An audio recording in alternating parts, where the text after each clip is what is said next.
The Blackhawk screamed sideways. Metal shrieked. Mountain met rotor blade. Sarah Miller woke to blood and smoke. Broken ribs. Bodies that wouldn't move again. She crawled past Hernandez, eyes open, seeing nothing, and found her rifle.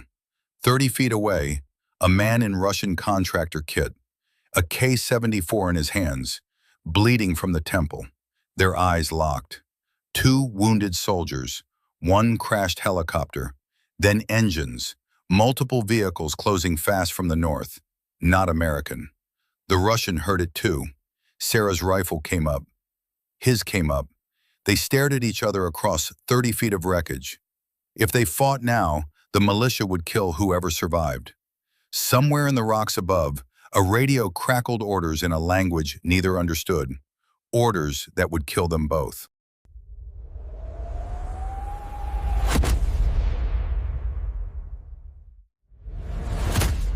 The operations tent smelled like stale coffee and diesel fuel. Sarah Miller stood at ease while Major Richards pointed at a topographical map that looked like God had crumpled it up and forgotten to smooth it out again. This valley, Richards tapped a finger on a section of terrain that was mostly brown with occasional spots of darker brown. Intelligence says it's clear. No enemy activity in 3 weeks. Sarah glanced at Jack O'Connor, standing beside her. The senior NCO's face showed exactly what he thought of intelligence reports, which was nothing good. "With respect, sir," Jack said, his voice carrying that particular tone of a man who'd seen 23 years of service. 3 weeks is a long time in country like that. "Which is why we're sending recon," Richard straightened. "You, O'Connor, Miller, and a 4-man crew. Eyes on the ground. Confirm the valley's clean, then we move the convoy through. Saves us 40 miles of exposed highway." Sarah adjusted the med kit on her hip. At 27, she'd done enough forward scout rotations to know that eyes on the ground was officer speak for go see if someone shoots at you. "Rules of engagement?" she asked. "Observe and report. Do not engage unless fired upon." Richards looked at her directly. "Miller, you're there as combat medic and secondary scout. O'Connor's in command. Questions?" Jack shook his head. Sarah kept quiet. Questions didn't change missions. "Wheels up in 30, Richard said. "Dismissed." Outside, the Afghan sun hit like a physical weight. Sarah checked her rifle for the 3rd time that morning. M4 carbine, clean action, 3 magazines plus 1 in the weapon. Her aid bag carried the usual: tourniquets, quick clot, morphine, and the kind of optimism that lasted until the first casualty. Jack fell into step beside her. "You good?" "Always." "That wasn't the question." Sarah stopped walking, looked at the old NCO. Jack O'Connor had gray in his stubble, in scars that told stories he'd never spoken aloud. He'd pulled her out of 2 bad situations in the past 8 months. She owed him honesty, at minimum. "Intelligence says clear. My gut says otherwise." "Your gut's smarter than intelligence." Jack checked his watch. "Let's go prove it wrong." The Blackhawk's rotors beat the air into submission. Sarah strapped in across from Jack, next to Hernandez, a 22-year-old from Texas who still thought war was an adventure, and Davis, the crew chief who'd stopped thinking anything at all. Through the open door, Afghanistan scrolled past, mountains like broken teeth, villages that looked abandoned even when they weren't, roads that went nowhere useful. The pilot's voice crackled over comms. "ETA 12 minutes, weather's holding." Sarah closed her eyes, not sleeping, counting, heartbeat slowing, breathing steady. The meditation technique some instructor had taught her at Bragg, back when she'd believed she could control chaos through discipline. "Hey, Doc," Hernandez leaned forward. "You ever think about what you're gonna do? After, I mean." "After what?" "After all this, when you get out." Sarah opened her eyes. The kid was smiling, that untouched optimism still bright in his face. She wanted to tell him that people like them didn't plan for after. They planned for next. Yeah, she said instead. I think about it. And? And I'm still thinking, Jack grunted, which might have been a laugh. She's going to open a bar in Montana, serve only water and bad coffee, call it the quiet place. Hernandez laughed. Davis almost smiled. For 6 seconds, they were just people in a helicopter, trading stories that didn't matter. Then the pilot's voice changed frequency. We've got, wait, contact north, possible. The world exploded. Sarah's training said, assess, react, survive. Reality said, hold on and pray. The RPG hadn't hit them directly. If it had, they'd already be dead. Instead, it had detonated 10 feet from the tail rotor, and the shrapnel had done what shrapnel does. The Blackhawk spun. Physics won. Gravity collected. Sarah saw the mountain rising up to meet them, saw Jack's hand reaching for her, saw Hernandez's smile vanish into something older than his years. She braced. Impact was noise. Impact was violence. Impact was the sound of metal remembering it used to be Earth, trying to return. The helicopter hit once, bounced, hit again. This time it stayed down, skidding sideways through rocks and sand until something critical broke and momentum lost interest. Silence fell like a curtain. Sarah hung in her harness, suspended in the wrong direction. Her left side was screaming. Ribs, definitely broken. Her right hand found her rifle, muscle memory older than thought, still attached, still functional. She hit the harness release, dropped, landed wrong, felt new pain introduce itself to old pain, ignored both. Jack! No answer. The cabin was a slaughterhouse. Hernandez was half out the door, bent at an angle that meant he'd never finish that thought about after. Davis was still in his seat, but the way his head tilted said the crew chief had logged his last flight. Sarah crawled forward, every breath a knife. Jack, Jack, answer me. Here. The voice came from near the cockpit. She pushed past torn metal and found him, Jack O'Connor, 61 years old, pinned under a seat bracket but still moving.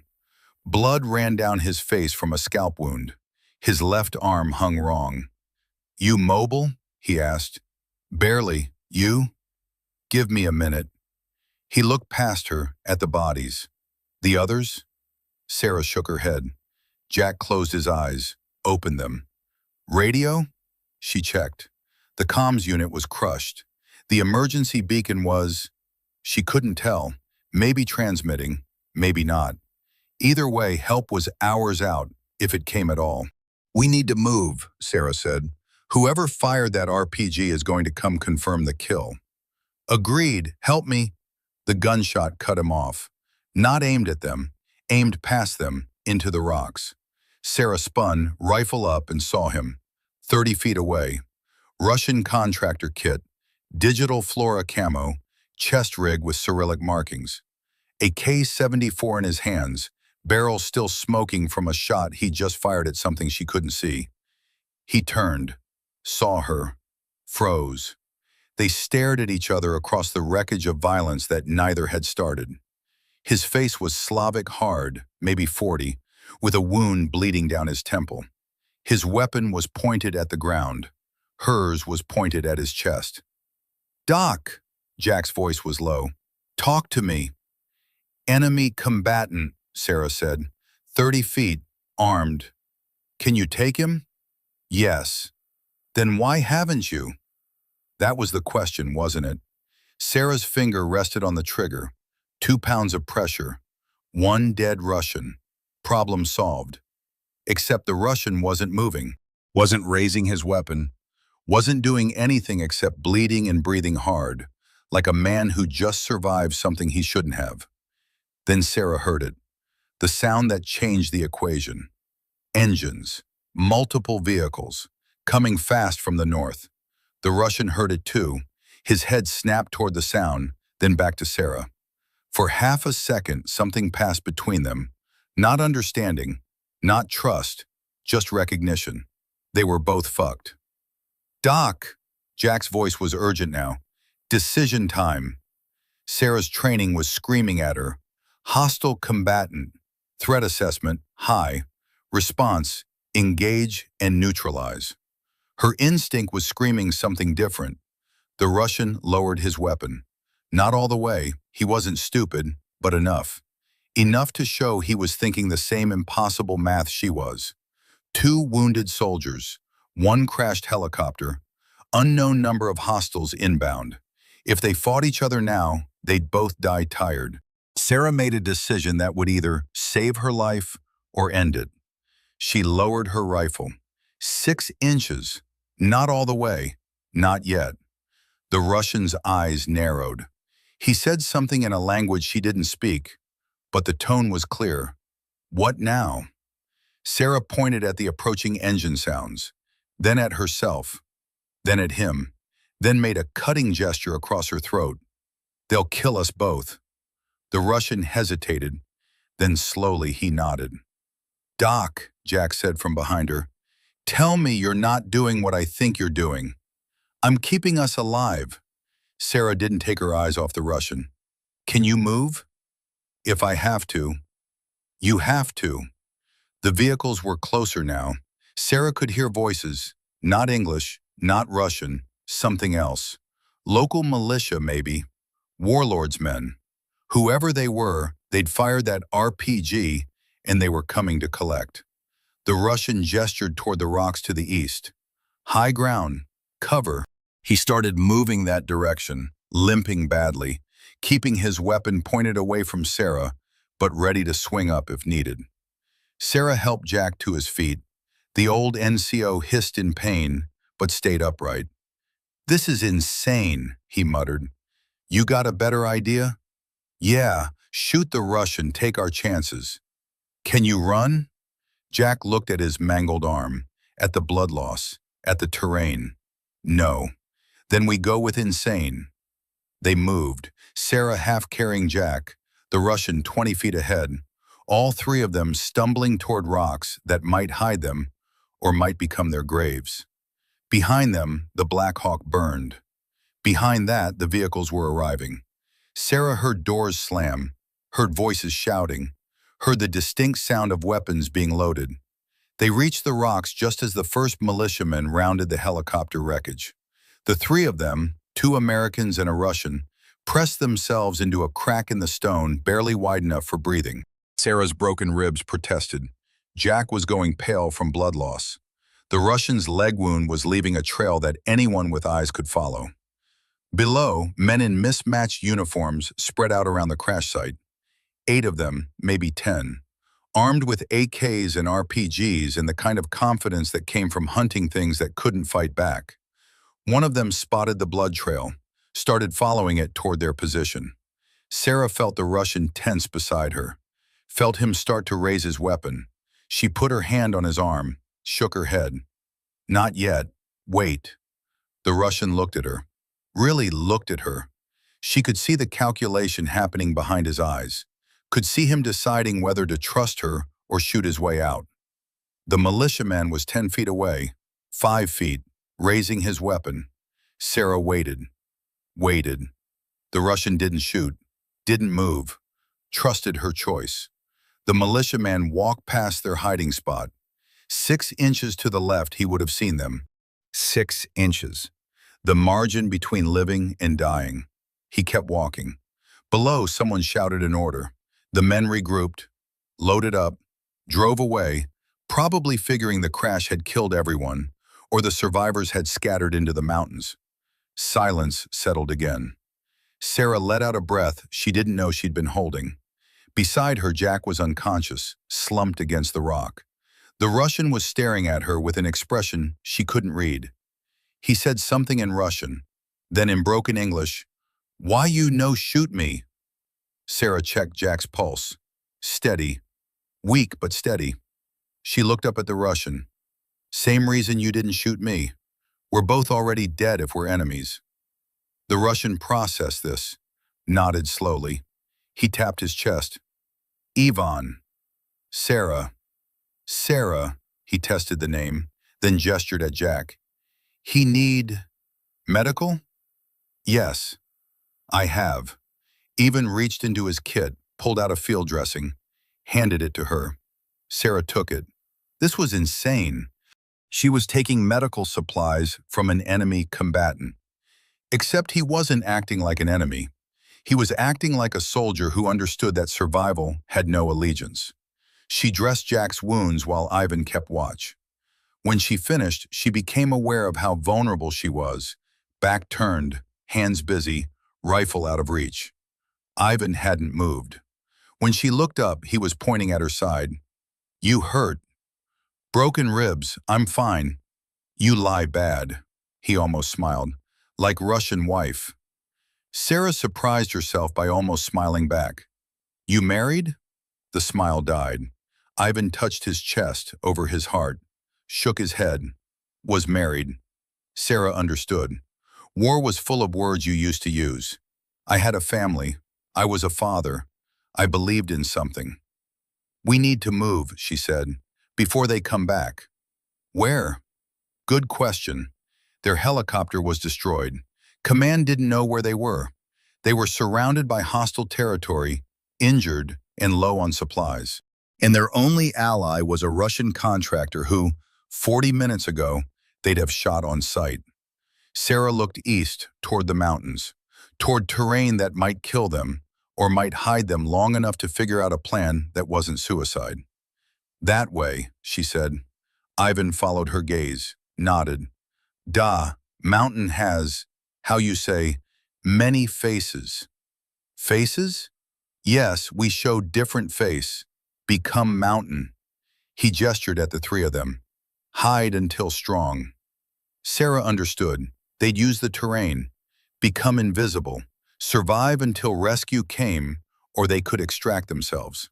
She looked at Jack, still unconscious, at Ivan, a man whose name she'd learned 5 minutes ago, at the vast, empty landscape that cared nothing for their survival.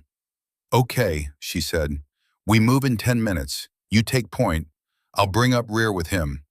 "You trust me with point?" Sarah met his eyes.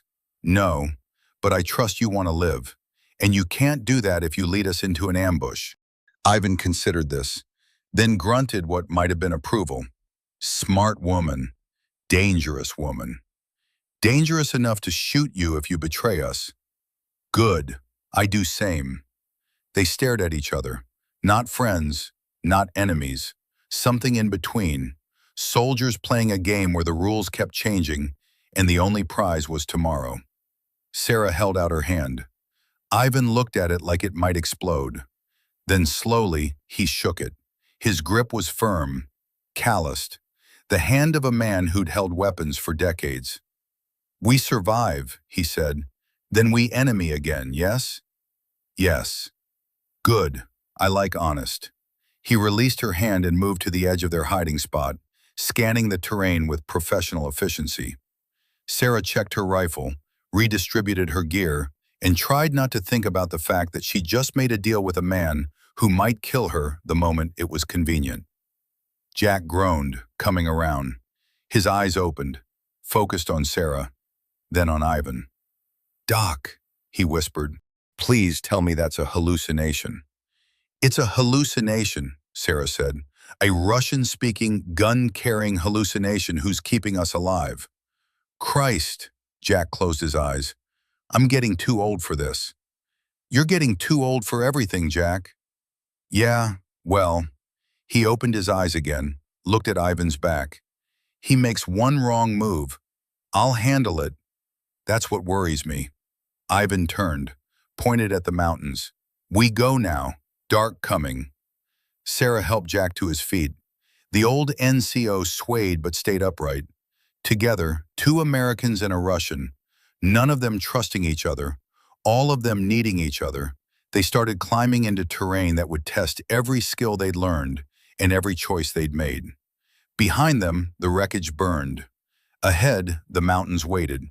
And somewhere in between, the thin line that separated enemy from ally grew thinner with every step. They moved in silence, because silence was the only language they all spoke fluently. Ivan took point, his limp pronounced but not debilitating. Sarah helped Jack through the worst of it. The old NCO's arm was definitely broken, probably the ulna, and every jarring step made him bite back sounds he refused to make. The terrain was brutal. Afghanistan didn't do easy. Everything was rock or sand or both, and the rocks had edges designed by a deity with a grudge against feet. Sarah's broken ribs screamed every time she twisted. Ivan's leg left a blood trail she couldn't stop without stopping completely, and stopping meant dying. So they kept moving. An hour in, Ivan raised his fist. Stop signal. Universal military language, regardless of flag. Sarah froze. Jack leaned against her, breathing hard. Ivan pointed down into the valley they'd been skirting. Sarah followed his gesture and saw them. Two technicals. Hilux pickups with machine guns mounted in the beds, patrolling the road below. The same militia that had hit their helicopter. They were searching, methodically, like men who knew survivors might still be alive. Ivan turned back, made a gesture, circle around.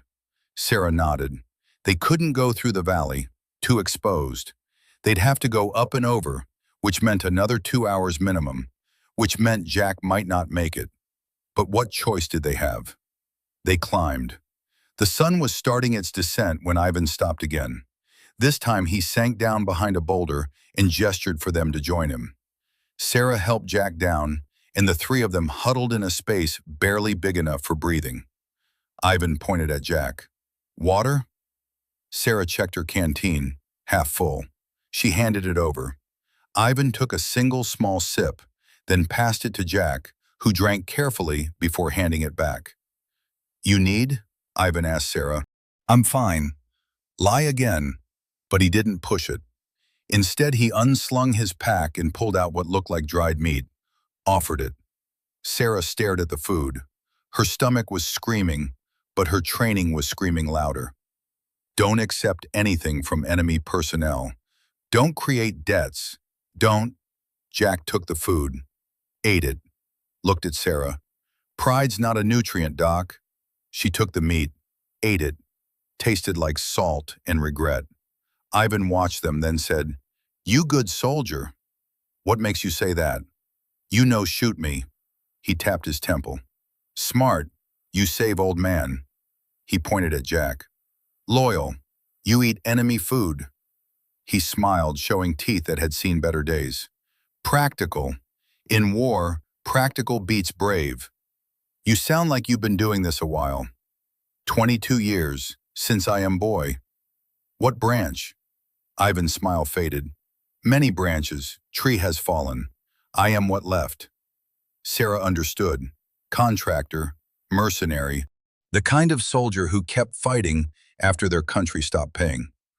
Who hired you, she asked, for this operation? Ivan was quiet for a moment. Then, local man, warlord, pay good for security. He gestured at the valley below. But warlord has many enemies. Enemies have RPGs. Now warlord thinks I am dead, so I am dead. He looked at Sarah.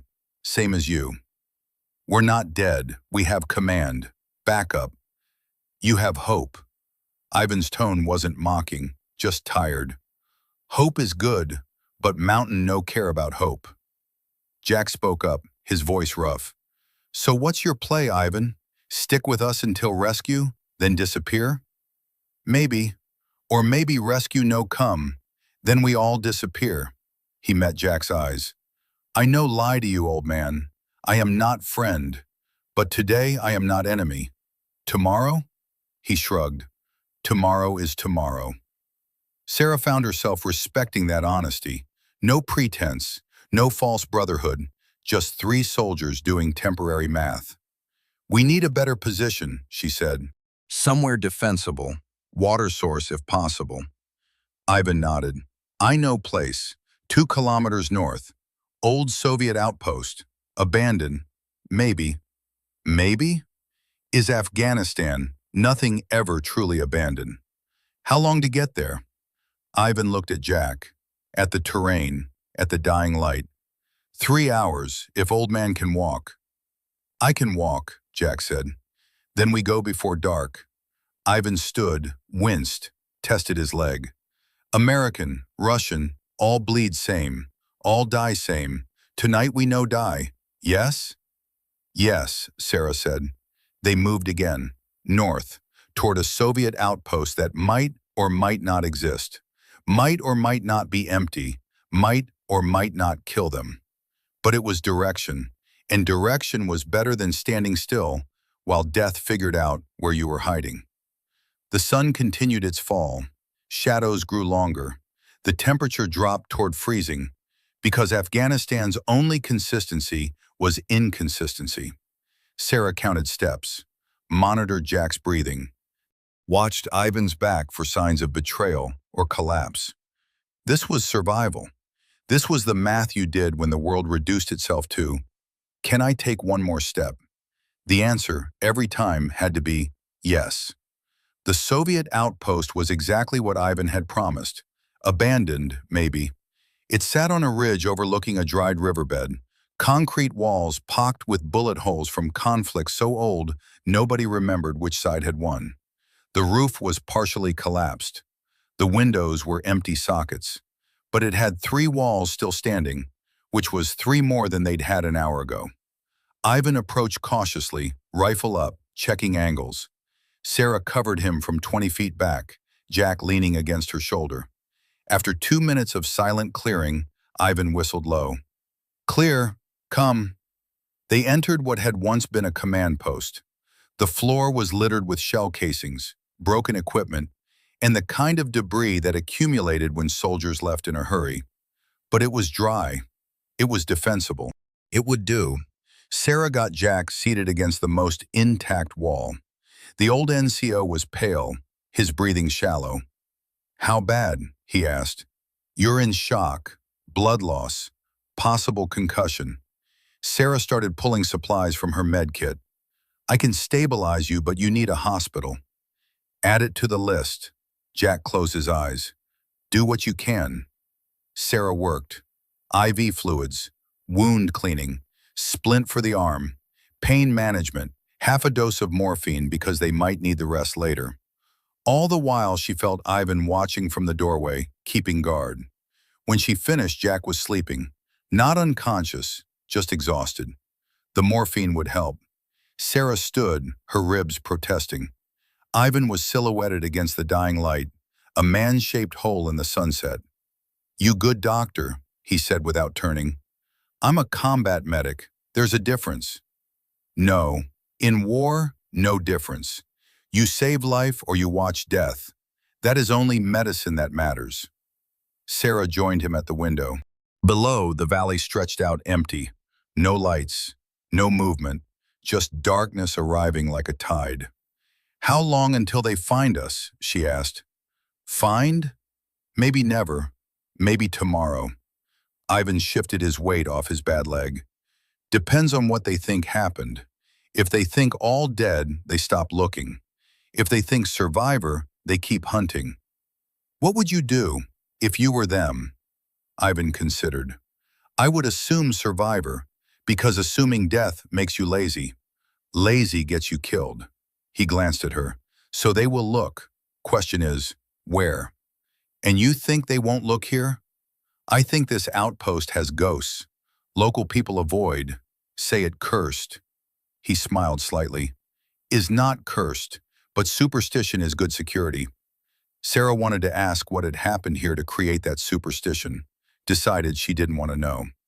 We'll rotate watch, she said. 2-hour shifts. You first, then me, then Jack, if he's able. You trust me with first watch? No, but you're the most combat effective right now. And if you wanted us dead, you had a dozen chances today. Ivan grunted. Logic, I like. He pulled a cigarette from his pocket, looked at it, put it back. Tell me, American, when rescue comes, if rescue comes, what you tell them about me? Sarah had been avoiding that question. I don't know. Truth is good answer. Ivan checked his rifle, loading a fresh magazine with practiced ease. I think maybe I die before rescue. Make your life easier. Don't do me any favors. Is not favor, is probability. He met her eyes. I am man with no backup, no command, No country that claims me. You are soldier with all those things. Math is simple. Math changes. Maybe, but usually no. He turned back to the window. Sleep, American. Tomorrow we see what math becomes. Sarah wanted to argue, wanted to say something about honor or debts or the strange alliance they'd formed. But exhaustion was pulling at her like gravity, and Ivan was right about one thing. Tomorrow would come with its own problems. She lay down next to Jack, keeping her rifle within reach, closed her eyes, listened to Ivan's quiet breathing at the window, to Jack's morphine-softened snores, to the wind beginning to howl through the broken roof. Sleep came eventually, and with it, dreams of falling helicopters and faces that shifted between friend and enemy and something in between. Sarah woke to the sound of metal on stone. Her hand found her rifle before her eyes fully opened. Beside her, Jack was still sleeping. At the window, Ivan was frozen, looking out into the darkness with an intensity that said, "Something's wrong." Sarah moved to his position, whispered, "What?" Ivan pointed. Down in the valley, barely visible in the moonlight, was a vehicle. Lights off, engine off, just sitting there. "How long?" Sarah asked. 10 minutes, no movement, no sound. "Could be broken down." "Could be," Ivan didn't sound convinced. "Or could be watching us." Sarah studied the vehicle through the cracked window. No visible occupants, no signs of distress. Just a truck sitting in the middle of nowhere, pointed at their position. "We need to assume hostile," she said. Question is, how many, how armed, how patient?" As if in answer, a figure emerged from behind the truck. Then another, both carrying weapons. They moved with military precision, using cover, advancing slowly toward the outpost. 2 confirmed, Sarah counted, possibly more in the vehicle. Ivan nodded. "We know can fight. Old man cannot run. Options are limited." Yes, limited. The figures were halfway up the slope now. Sarah's mind raced through scenarios. Ambush from inside? Collapse the doorway and hold? Run and split up? All bad options. Then Jack's voice, hoarse and quiet. "How about you let me earn my paycheck?" Sarah turned. The old NCO was sitting up, rifle across his lap, looking more alert than he had any right to be. "Jack, you can barely stand." "Don't need to stand to shoot." He worked the bolt on his rifle one-handed, a feat of practice and stubbornness. "You two get to the back room. I'll buy you time." "That's suicide. That's tactics." Jack smiled, tired and grim. 2 people have a chance to escape. 3 people get caught. "Math, Doc. Always about the math." Ivan spoke up. "Old man is right. 2 can move quiet, 3 make noise." "I'm not leaving you," Sarah said. "You're not. You're executing a tactical retreat while I provide covering fire." Jack looked at her with those old, tired eyes. "I've been doing this job since you were learning fractions. Trust me one more time." Sarah wanted to argue, wanted to pull rank, except Jack outranked her in every way that mattered. The figures were closing in. 200 meters. 150. "We don't leave people behind," Sarah said. "You're not. I'm staying. There's a difference." Jack checked his magazine. "Now get out of here before I have to shoot both of you and the bad guys." Ivan touched Sarah's arm. "He chose this. We honor choice." 100 meters. Sarah made a decision that felt like tearing her own skin off. She grabbed her gear, moved to the back exit, a gap in the wall that led to a ravine. Jack settled into position by the window, rifle steady despite his injuries. "Hey, Doc," she stopped. "When you write the report, tell them I died doing something smart. Lie if you have to." "Jack." "Go." She went. Ivan followed. They slipped through the gap and into the ravine just as the first shot rang out from the outpost. Jack's shot. Deliberate? Warning? Tactical? Sarah didn't know. Then return fire. A lot of return fire. The outpost lit up with muzzle flashes like violent stars. Sarah ran. Ivan beside her, the sounds of combat fading behind them until all she could hear was her own breathing and the crunch of boots on stone and the silence that would follow. They ran until the sound stopped. Then they ran further, because stopping meant thinking about what they'd left behind. Dawn found them 5 miles north, collapsed behind a rock formation that looked like a broken tooth. Neither of them had spoken since the outpost. What was there to say? Jack O'Connor was dead, probably, almost certainly. A man with 61 years and 23 years of service had bought them time with the only currency he had left. Sarah sat with her knees drawn up, staring at nothing. Ivan sat 12 feet away, giving her space that felt more like exile. Finally, he spoke. Your friend, he was brave man. He was a good man. In war, sometimes same thing, sometimes not. Ivan pulled out his cigarette, lit it this time, drew deep. I am sorry. Don't be. We're alive because of him. Yes, that is why I am sorry. Sarah understood. Survivor's guilt wasn't exclusive to Americans. It was the language every soldier learned eventually. She stood, winced as her ribs reminded her they were broken. We need to move. Find water. Signal rescue. You have signal? Emergency beacon. If it survived the crash. She checked her gear. The beacon was there, battered but intact. She activated it. A tiny green light blinked. Transmitting. How long until they come? Hours, days. Depends on who's listening. Ivan nodded. Stood as well, testing his leg.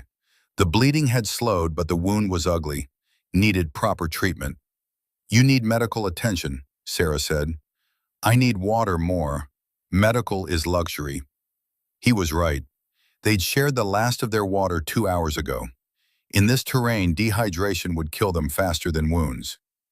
There's a dried riverbed 2 clicks west, Sarah said, remembering terrain from the mission brief. Might have groundwater. West is back toward militia.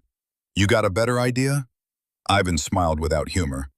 No, west is good.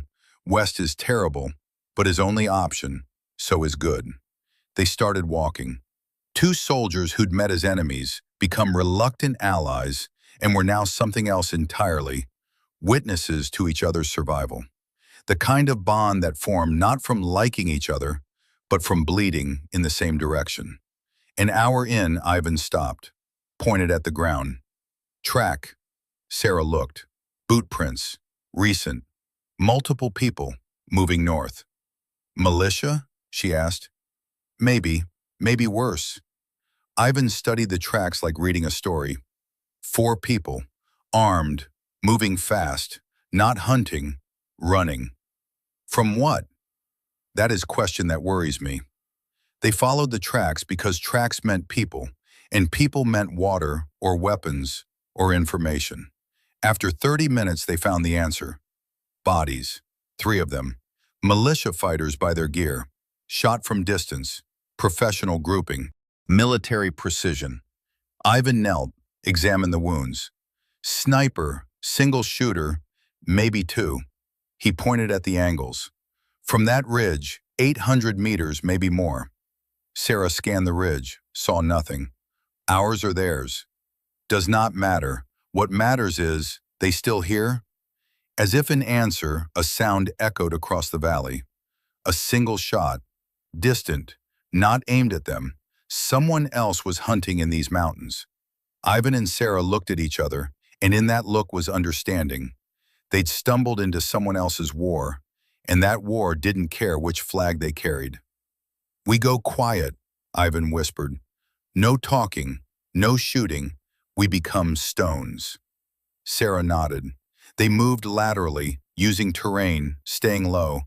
Every sense stretched, every shadow examined. The second shot came from a different angle, closer. Someone was corralling prey, driving them toward... Run! Ivan grabbed Sarah's arm and yanked her sideways just as the third shot struck where she'd been standing. They ran.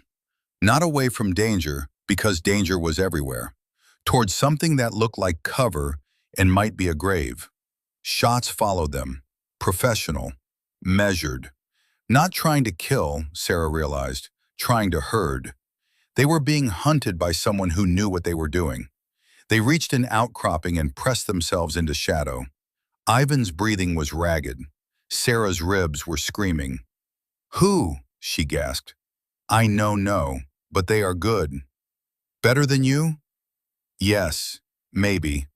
Ivan checked his rifle. "We cannot fight this. Must hide. Must—" The voice came from above.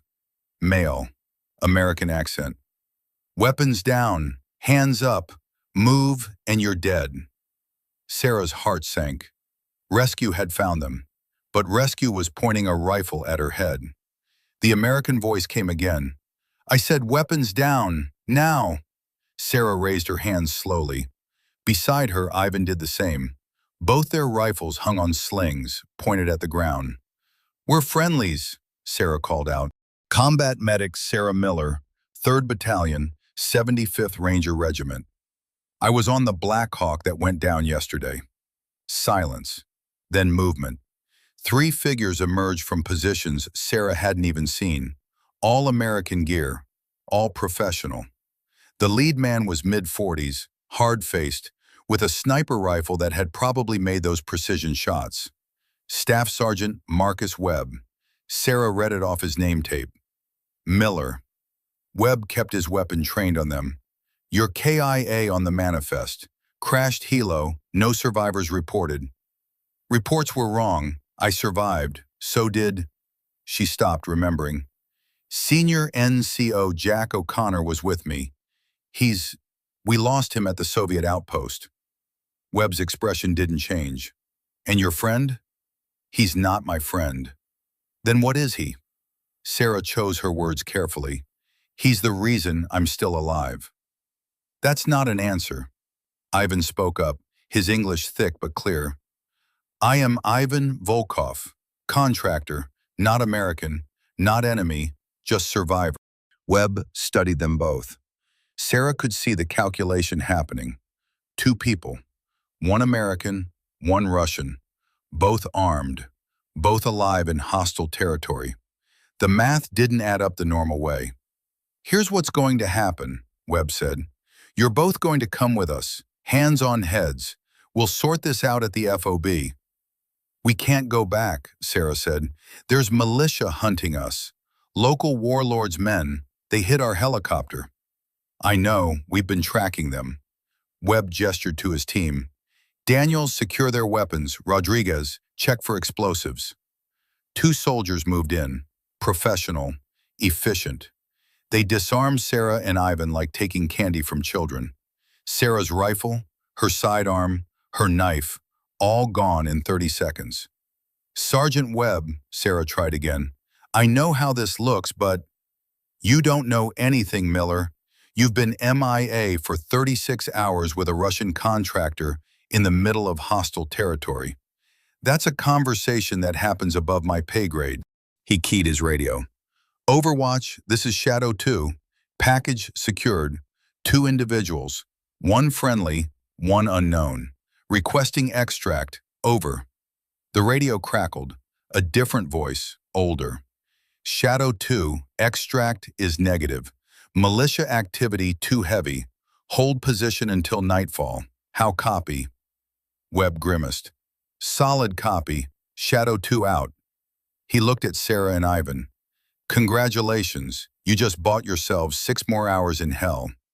They moved to a more defensible position, a cluster of boulders that provided cover from 3 sides.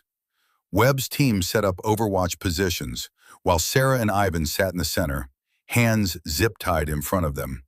Rodriguez, a young specialist with kind eyes, offered them water. Sarah drank. Ivan drank. Neither spoke. Webb sat on a rock 12 feet away, studying them like specimens. "So, Miller, tell me how a Ranger medic ends up partnering with Russian military." "It wasn't a choice, it was survival." "Everything's a choice. Not when you're bleeding out and someone offers you a field dressing." Webb glanced at Ivan. "That true? You played Good Samaritan?" Ivan shrugged. "I play survivor, She plays survivor. Same game. Except she's American military and you're a foreign contractor who was probably shooting at Americans last week. Was not shooting at Americans. Was providing security for local transport. Ivan met Webb's eyes. Then local transport decided I am too expensive. Left me when helicopter go down. So now I am, how you say, freelance. You're unemployed. Very unemployed. Despite everything, Sarah almost smiled. Ivan had a way of reducing catastrophe to bureaucracy. Webb wasn't amused. Here's my problem. I've got standing orders to engage Russian contractors on site. You're Russian. You're a contractor. Math is simple. Then why I still breathing? Ivan asked. Because she vouched for you. And because I'm curious how deep this rabbit hole goes. Webb stood, paced. Miller, you're telling me this man saved your life. Multiple times, shared supplies, protected you from militia, all out of the goodness of his heart. No, out of mutual benefit. That I believe. Webb stopped pacing. But here's what I don't believe.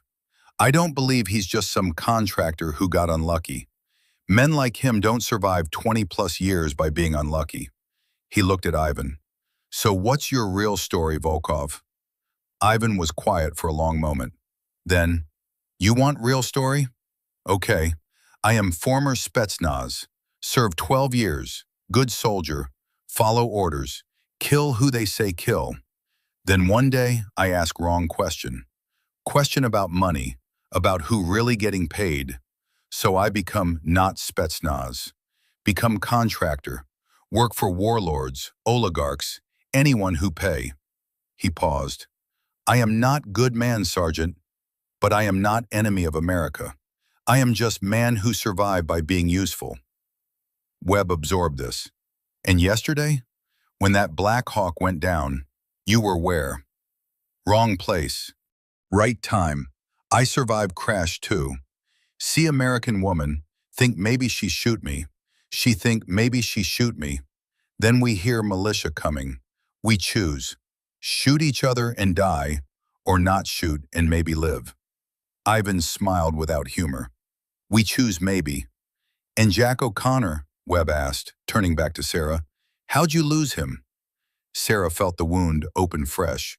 He stayed behind, bought us time when militia tracked us to an old outpost. He was wounded, couldn't run, so she stopped, started again. He made the choice that kept us alive. Webb's expression softened slightly. O'Connor was a good man, served with him in Kandahar back in '09. He looked at Ivan. He died covering your retreat. He died covering Sarah's retreat, Ivan corrected quietly. I was just there. No, Sarah said. He died covering both of us. He knew what he was doing. Webb studied them both. Then he made a decision that Sarah saw happening in real time behind his eyes. All right, here's how this works. We wait until dark, extract to FOB. You both get debriefed by intelligence. Miller, you'll probably be fine. Volkov, you'll probably be detained. But that's not my call. He gestured to his team. Keep them secured but comfortable. We've got 5 hours until nightfall. Use it to rest. Sarah wanted to argue, wanted to demand they cut Ivan loose, let him disappear before the paperwork and detention and everything else that came with being a Russian contractor in American custody. But what would that accomplish? Ivan was right. He had no backup, no command, no country that would claim him. And Sarah, despite everything, felt responsible for him. 3 hours into the wait, Webb's radio crackled with a transmission that changed everything. All units be advised. SIGINT reports increased militia activity in grid Delta 47, large-scale movement, possible assault on FOB Gamma. All available assets redirect to reinforce. How copy? Webb keyed. Shadow 2 copies. What about our extract? Extract is postponed indefinitely. Hold position. Do not, repeat, do not attempt movement until advised. Copy. Shadow 2 holding. The radio went silent. Webb looked at his team. 2 soldiers. Good soldiers. But only 2. And now they were stuck on a rock with no extract, no backup, and militia closing in on their only safe haven. "Sergeant," Daniel spoke up, "if the FOB's under attack, we should hold position like we were told." Webb's tone was flat. "We can't help them from here. But we could. We could get ourselves killed trying to cross 20 miles of hostile territory. That's what we could do." Webb looked at Sarah and Ivan. "Our job right now is to keep these 2 alive and secured until someone decides what to do with them."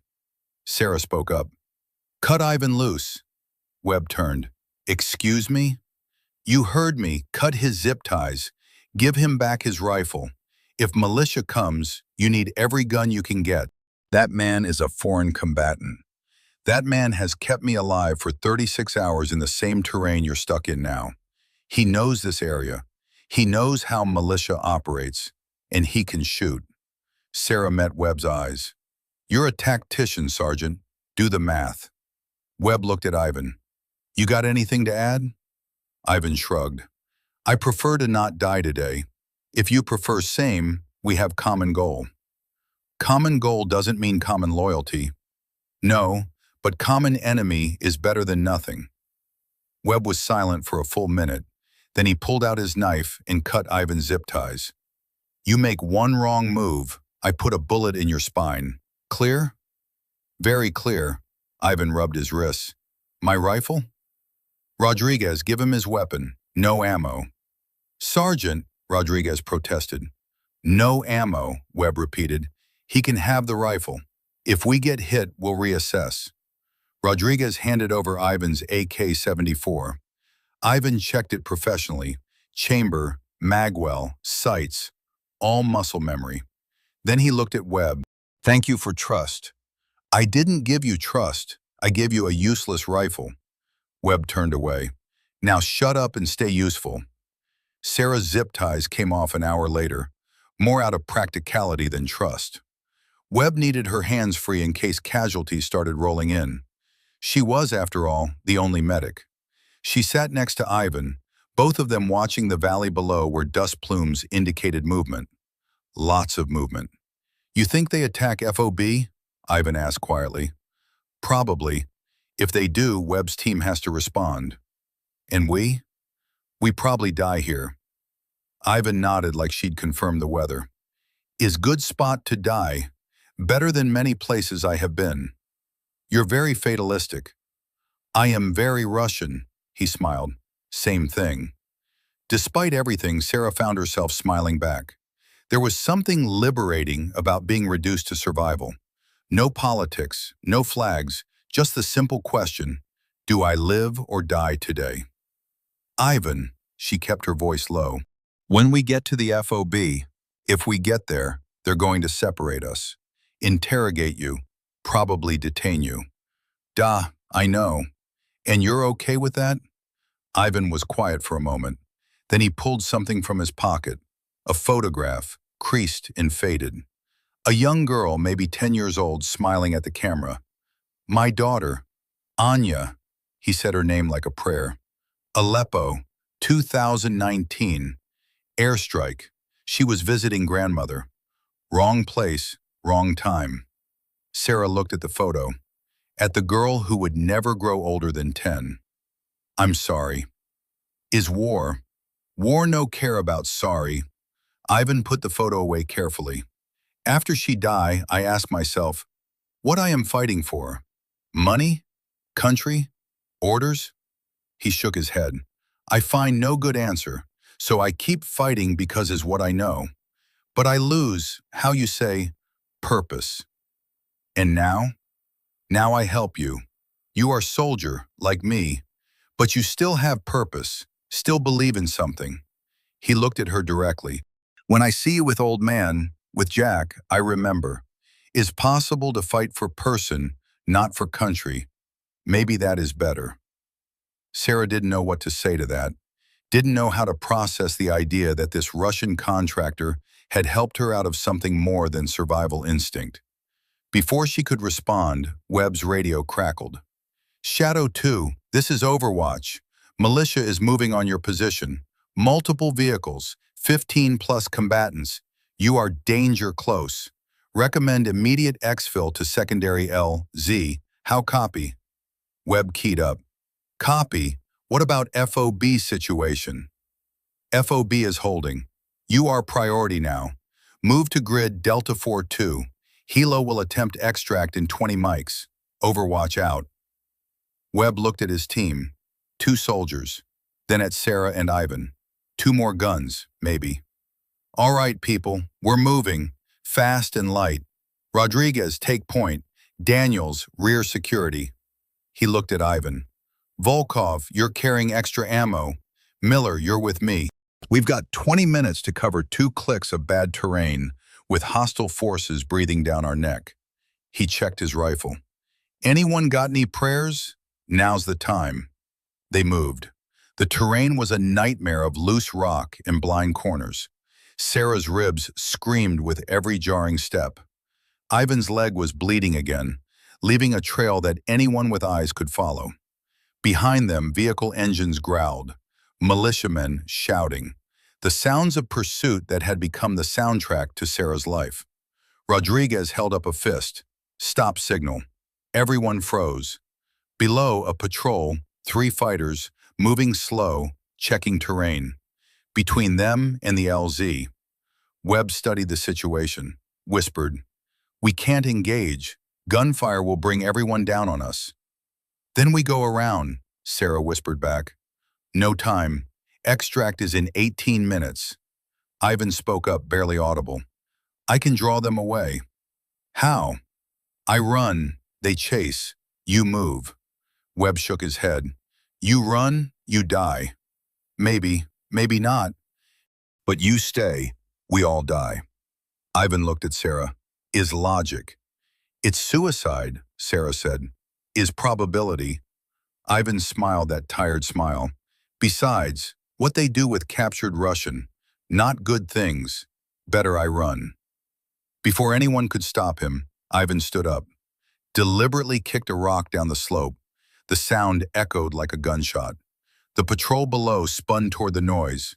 Ivan ran, not toward safety, toward the opposite direction, drawing fire, drawing attention. The militia took the bait, started pursuing. "Move!" Webb hissed.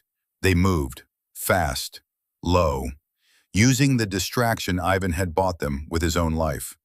Sarah wanted to stop, wanted to turn around, wanted to do something other than run away while a man who'd saved her life sacrificed himself again. But Webb's hand was on her collar, pulling her forward, and survival instinct overrode everything else. They reached the LZ with 12 minutes to spare, set up a defensive perimeter, waited.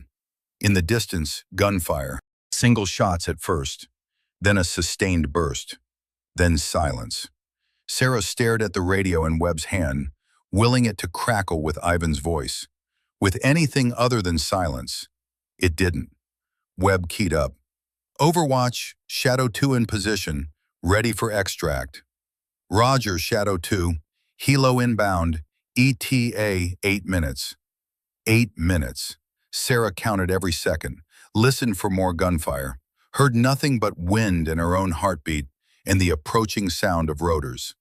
The Blackhawk came in fast and low, combat insertion in reverse. They piled in, Rodriguez, Daniels, Webb, Sarah, strapped in, lifted off. As they climbed, Sarah looked down at the terrain they were leaving. Somewhere down there, Ivan Volkov was dead or captured or running. She'd never know which, and she'd live with that question for the rest of her life. FOB Gamma looked like every other forward operating base Sarah had ever seen. HESCO barriers, concertina wire, and the particular smell of diesel fuel mixed with human resignation. The attack had been repelled, but the scars were fresh. Burn marks on the walls, body bags near the aid station. They'd arrived at sunset. Sarah was immediately separated from Webb's team and escorted to an interrogation room that was really just a storage container with a table and 2 chairs. She waited. 20 minutes later, a man entered. Captain Marcus Reese, intelligence. 40-something, professional, carrying a file folder that was probably about her. Combat Medic Miller. Reese sat down. Hell of a 36 hours you've had. Yes, sir. Tell me about the Russian. Sarah had prepared for this, had rehearsed what she'd say. But now, sitting in this box with fluorescent lights and recycled air, it all felt inadequate. His name is Ivan Volkov, former Spetsnaz, currently working as a contractor.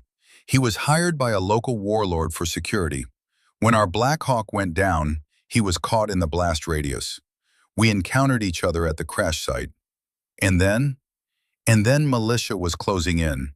We made a tactical decision to cooperate rather than engage each other. Reese leaned back. A tactical decision. That's one way to put it. He opened the folder. According to Staff Sergeant Webb's report, this Russian helped you survive for over 36 hours. Shared supplies, provided security, saved your life at least twice. That sound about right? Yes, sir. Why? Sir, why would a Russian contractor help an American soldier? What's his angle? Sarah chose her words carefully. Survival, sir. Same as mine. We were both in hostile territory with no backup. Enemy of my enemy is my friend. Except he wasn't your enemy. Not really. Was he? Sarah met Reese's eyes. No, sir, he wasn't. Reese closed the folder. Here's my problem, Miller. I've got a dead senior NCO. I've got a crashed Blackhawk. I've got a missing Russian contractor who may or may not be an intelligence asset. And I've got you, the only witness who survived. That's a lot of variables. Sir, with respect, there's no mystery here. Jack O'Connor died buying us time to escape militia. Ivan Volkov helped me survive because it was mutually beneficial. And when Staff Sergeant Webb found us, Ivan drew enemy fire so we could reach the extraction point. He's probably dead now because of it. Probably. We don't know for certain. Reese opened the folder again, pulled out a photograph, slid it across the table. It was Ivan, alive, zip-tied, surrounded by militia fighters. Sarah's heart stopped. Drone footage, Reese said, captured 2 hours ago. Your Russian friend is still breathing. Question is, for how long? And what's he telling them? Sarah stared at the photograph.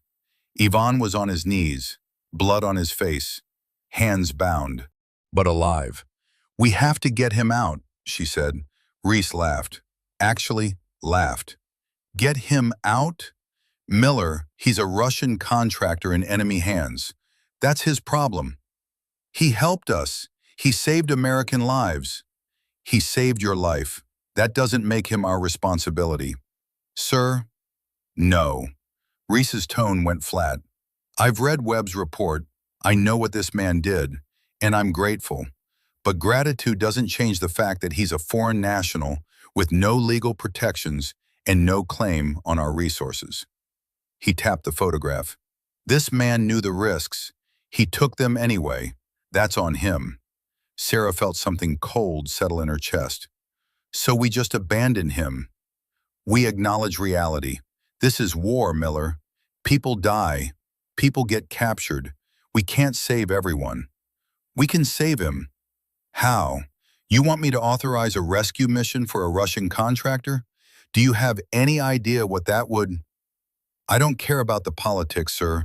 I care about the fact that a man who saved my life is about to be tortured and executed because we left him behind. Reese stood up. This conversation is over. You're being reassigned to medical duty here on the FOB until transport back to your unit can be arranged. That's all. Sir. Dismissed, combat medic. Sarah stood, saluted, left. But she wasn't done. She found Webb in the command tent, studying terrain maps. He looked up when she entered. Miller, heard you got debriefed. I did. Heard they're not going after Ivan. Webb's expression didn't change. That surprises you? Yeah, it does. Then you haven't been paying attention. Webb turned back to his map. Wars are about priorities. One Russian contractor doesn't make the list. He saved our lives. I know, I was there. And that doesn't matter to you? Webb finally looked at her directly. It matters, but mattering and doing something about it are different things. He paused. What are you thinking, Miller? I'm thinking someone should go get him. Someone like you. If necessary. Webb studied her for a long moment. Then he did something Sarah didn't expect. He smiled. You've got guts, stupid guts, but guts. He turned back to the map. Hypothetically speaking, if someone were to attempt an unauthorized rescue mission, they'd need transport, weapons, and intelligence on the target location. Hypothetically, and they'd need to understand that if they got caught, the military would disavow any knowledge. Court-martial at minimum, dishonorable discharge, maybe prison.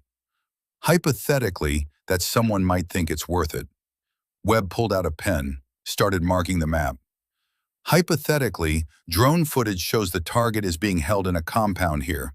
Grid Delta 58, 3 buildings, maybe 15 hostiles. Shift change happens at 0200 hours. That's your window. Sarah stared at the map, at the compound, at the impossibility of what Webb was suggesting. Why are you helping me? I'm not helping you. I'm providing information to a soldier who's about to make a very stupid decision. Webb looked at her. But for what it's worth, I served with Jack O'Connor. He was the kind of man who'd kick my ass if I let someone get left behind after sacrificing themselves for an American soldier. He tapped the map. This conversation never happened. Clear? Crystal clear. Good. Now get out of my tent before I remember I'm supposed to be following orders. Sarah moved through darkness like a prayer. Borrowed rifle. Borrowed night vision. Borrowed vehicle that she'd return before anyone noticed it missing. All hypothetical, of course. The compound was exactly where Webb had marked it. 3 buildings arranged in a U-shape. Lights in the main structure. Guards outside, but not many. Militia wasn't expecting company. Sarah circled wide. Approached from the east where shadows were thickest. Her ribs screamed, but she ignored them. Pain was just information, and right now it was telling her things she already knew. This was insane. She reached the perimeter, a low wall easily cleared. She went over. Inside was a courtyard, empty. She crossed to the main building, tried the door, locked. Plan B. She found a window, cracked but not broken. Used her knife to widen the gap, slipped through feeling glass tear her sleeve. Ignored it. The interior was dark, smelled like old smoke in human misery. She moved room to room, clearing corners, checking shadows. Found him in the 3rd room. Ivan was chained to a pipe, beaten, bloody, but conscious. His eyes widened when he saw her. Crazy American woman, he whispered in Russian. Then in English, you should not be here. Shut up. Sarah worked on the chains with a lockpick she'd borrowed from the armory. Can you walk? Can I walk? Can you think? But he was already moving, testing his legs. They will kill you for this. They have to catch me first. The lock clicked open. Ivan pulled free. My rifle. No time, we go now. They moved back through the building. Sarah led, Ivan following, both of them ghosts in the darkness. They were 10 feet from the window when lights flooded the courtyard. Someone had found the vehicle. Run, Sarah said. They ran, not toward the window, toward the back door, out into the alley. Behind them, shouting, gunfire, bullets chewing up walls. Sarah returned fire. 3-round bursts, professional, covering Ivan as he limped ahead. They reached the wall. Sarah boosted Ivan over. He landed hard but kept moving. She vaulted after him. They ran into the desert with gunfire chasing them and headlights sweeping the darkness, and absolutely no plan beyond. Survived the next 60 seconds. Where we go? Ivan gasped. I don't know. Good plan. They ran until they couldn't, collapsed behind rocks, listened to vehicles searching. waited for dawn or death, whichever came first. After 20 minutes, the vehicles gave up, drove away. The desert returned to silence. Ivan looked at Sarah. "You are insane." "I know. You risk everything, career, life, for Russian contractor." "I know." "Why?" Sarah didn't have a good answer. Didn't have any answer except, "Because you would have done the same." Ivan was quiet. Then he started laughing. Quiet, painful. The laugh of a man who'd survived something he shouldn't have. "Da," he said. "Da, I would have." They sat in the darkness, two soldiers who'd become something more than allies, something less than friends. Just two people who'd chosen each other when the world said they shouldn't. "What now?" Ivan asked. Sarah checked her GPS. They were 12 miles from the FOB. 12 miles of hostile territory with no vehicle, no backup, and an entire militia probably looking for them. "Now we walk." "Of course we walk." Ivan stood, testing his leg. "Is always walking in this country, walking and shooting and dying." "We're not dying today." "No, today we walk." He looked at her. "Tomorrow we maybe die." "Tomorrow's tomorrow." "Da is good philosophy." They walked. Dawn found them 4 miles from the FOB, exhausted and bleeding and still alive. Ivan's leg had opened up again. Sarah's ribs had probably punctured something important. Neither mentioned it. Complaining about injuries required energy they didn't have. They moved slow, using terrain, avoiding roads. Twice they heard vehicles and had to hide until the sounds passed. "American command will not be happy," Ivan said during one of their rest stops. "Probably not." "They will court-martial you." "Maybe." "Definitely." Ivan managed a smile. "You are worst soldier, breaking rules, stealing vehicles, rescuing enemy combatants." "You're not an enemy." "Command disagrees." Sarah didn't argue because he was right. She'd crossed a line. The kind of line that careers didn't survive. But looking at Ivan, alive despite everything, she couldn't regret it. "If they court-martial me," she said, "will you testify?" "Testify to what? That crazy American woman saved my life?" "Da, I testify." "Will make no difference, but I testify." "It might help." "No, it will not help." Ivan's tone was firm. "But is right thing to do, so I do it." He looked at her seriously. "You give me something, American. You give me reason to believe not all soldiers are, how you say, same. Some still have honor." "Honor doesn't pay the bills." "No, but honor let you sleep at night. Money cannot buy this."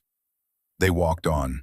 By mile 8, Sarah was hallucinating, seeing Jack O'Connor walking beside her, telling her she was doing the right thing, seeing her commander's face, telling her she was finished. Both might be true.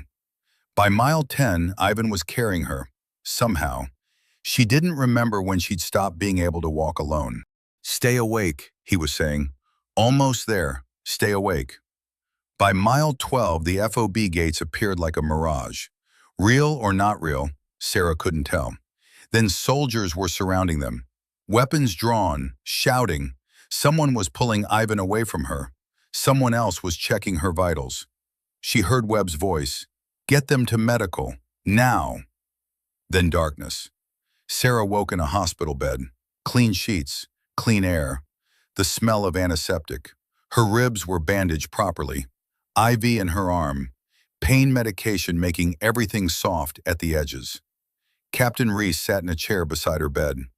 "Welcome back," he said. "How long?" 18 hours. "You've been in and out." He stood. "We need to talk." Sarah tried to sit up, failed. "Where's Ivan?" "The Russian is in custody, being held for questioning." "He didn't do anything wrong." "He's a foreign national who was captured by hostile forces and then rescued in an unauthorized operation that you conducted." Reese's tone was flat. "That's a lot of wrong packed into one sentence." "Sir, you stole a vehicle. You conducted an unauthorized raid. You extracted a foreign combatant from enemy custody without orders. Do you understand the severity of what you've done? Yes, sir. Do you regret it? Sarah met his eyes. No, sir. Reese studied her for a long moment. Then he pulled out a chair and sat down. Staff Sergeant Webb gave me his report. He says he provided you with no information, says you acted entirely on your own. That's correct, sir. It's a lie, but it's a lie I'm accepting because Webb is a good soldier, and I don't want to lose him too. Reese leaned forward. Here's what's going to happen. You're being sent stateside for medical recovery. While you're gone, an investigation will be conducted. The outcome of that investigation will determine whether charges are filed. And Ivan? The Russian is being transferred to a different facility for processing. What happens to him is above my pay grade. Sir, he saved American lives. He deserves whatever the lawyers decide he deserves. Reese stood. You made your choice, Miller. Now live with it. He left. Sarah lay in the clean bed with clean sheets and tried not to think about Ivan in a cell somewhere, wondering if the woman he'd saved had abandoned him again. 3 days later, Sarah was cleared for transport, still injured but mobile. They were putting her on a cargo plane back to Germany, then the States. She'd tried to see Ivan, been denied. Tried to send a message, been denied. The military had decided that she and the Russian contractor were better kept separate. The morning of her departure, a corpsman delivered her personal effects: rifle, gear, paperwork, and a note. It was written in halting English on a scrap of paper. American Sarah, they say I go different place, I not know where. Maybe detention, maybe worse, is okay. I live longer than I deserve. Thank you for rescue. Thank you for remember I am human, not just enemy. In war is rare thing. You have honor, Sarah Miller. Do not lose this. World needs soldiers who remember honor. If I die, please know, I die grateful. Ivan P.S. Keep photograph of Anya. Tell people sometimes enemies are just fathers who lose daughters. Maybe they understand then. Sarah looked in her effects bag, found the photograph, the little girl smiling at the camera, frozen forever at 10 years old. She folded the note carefully, put it in her pocket along with the photograph. Then she boarded the plane that would take her home, whatever home meant now. The hearing room was exactly what Sarah expected.